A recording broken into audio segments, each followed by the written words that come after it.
টি-টোয়েন্টিতে ইতিহাস গড়ার হাতছানি ছিল। পাকিস্তানকে হোয়াইট ওয়াশের স্বপ্ন দেখেছিল বাংলাদেশ, কিন্তু শেষ ম্যাচে সেই স্বপ্নে ধাক্কা, প্রচণ্ড ধাক্কা।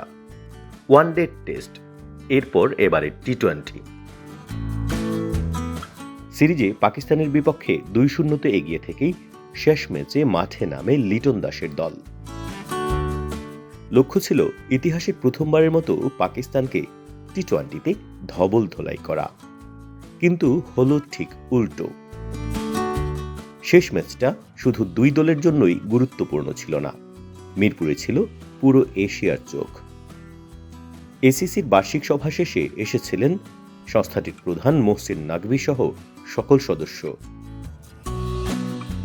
উপস্থিত ছিলেন বিসিবির সাবেক মহাসচিব সৈয়দ আশরাফুল হকও।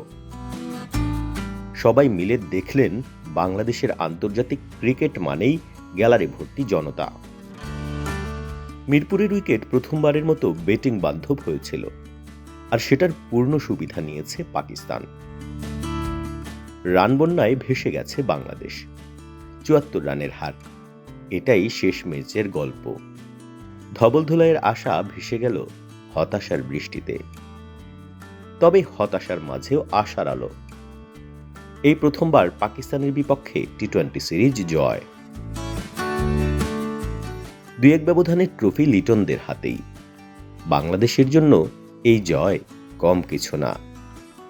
ধবলধোলাই হয়নি ঠিকই, কিন্তু যেটুকু পাওয়া গেছে সেটাই বা কম কিসে।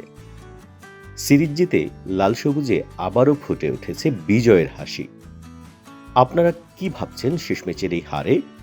কমেন্টে জানাতে ভুলবেন না, আর সাবস্ক্রাইব করে থাকুন আমাদের সঙ্গেই সব সময় আপডেট পেতে।